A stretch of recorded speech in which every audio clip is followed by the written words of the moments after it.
Oh my God. At this point in time, I can't tell you whether or not I'm actually going to get this air conditioning working. But I can tell you I've made a lot of stupid mistakes. And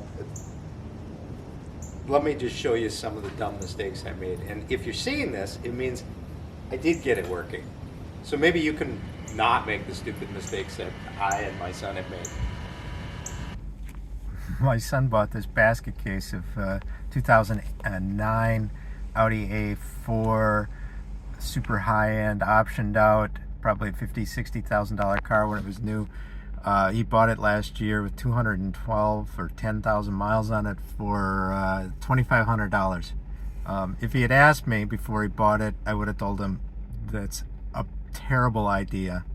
And from a car perspective, it's been a terrible idea. But from a learning perspective, it's been the greatest thing ever. The AC adventure started because we had to take the radiator off because one of the fans had fallen off and eaten its way through the radiator on his way home from Montana, disabling the car in Fargo, and I had to pick him up, whatever. So in the process of taking this out, there is another radiator, which we thought was a transmission cooler, which lives right in here. And as I was taking off the fitting there, stupidly thinking it was the transmission cooler, 150 pounds of pressure of Freon and oil sprayed into my face, mouth, and eyes because it was actually the air conditioner condenser. Don't make that mistake. So Chris Fix says buy a tap. So my son bought a tap. This was the only one at the AutoZone, and you can see this is for an R123-4YF can top, and we're using R134A. And I can tell you that this one uses reverse threads and doesn't fit on here. So try as I might, I couldn't get it to fit.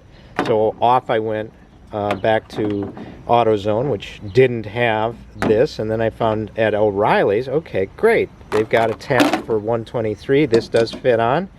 But, oh, yeah, wait, before that. So when I put this on, I had this screwed down too far. And you can see there's a pin that comes out. So when I screwed it down, all the Freon started shooting out here until I quickly dialed this back. So make sure that you have it dialed back before you screw it on. These cans, or at least this one, is self-sealing. So thankfully, well, let me show you what happened next. So this is the line from my vacuum. And what Chris says is, okay, you screw this into here, and that's how you get the refrigerant in. Well, try as I might, although this sure looks like it should fit, this will not screw into my hose for some particular reason. And I think, I don't know, my vacuum pump I got off of Amazon. It was pretty cheap, but for whatever reason, not compatible with this. They wouldn't screw in together, so I had to get a new hose. I wasn't able to find any sort of adapter for these, so I had to buy this hose now, which then this end just clipped right onto the low side of the system, and I was able to add the refrigerant that way. Another problem that I had, just because I'm a novice, is that this pump, I think at some point tipped over, and a lot of the oil came out. You can see that there is an oil level, low and max, and although it said it was kind of near the minimum, I didn't want to leave this running for 45 minutes unless I knew it was full, so I had to get a bottle of this, which they couldn't figure it out and didn't have it at AutoZone. Had it at O'Reilly, but you can see I added nearly the whole bottle, and what that did is it actually made it suck better.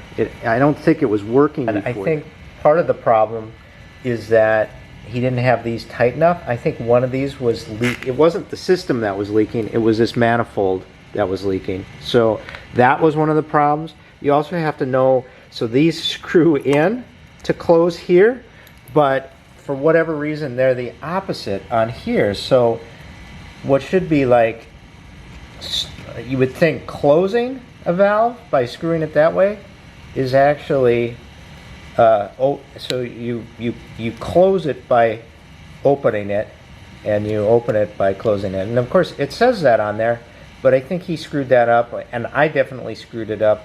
And I think that was one of the problems where I felt like we just didn't have it in the right spot. Yet another thing is that although the AC light was on when I turned on the car, so I turned on the car, turned the AC on, the recirculate on, and then I went to the front to fill the refrigerant, and it didn't seem to be drawing it in very well. I came back and the AC light was not on, and I'd push the button and it wouldn't go on. I think it's because initially, between the time that I pushed it and I went up front, it read there was no pressure in the system, so it shut it off and it wouldn't turn it on again. So I did put some of the refrigerant in, came back, turned the car off, turned it back on again. That AC light went on, and at that point I was getting enough pressure in the system to allow it to turn on the compressor.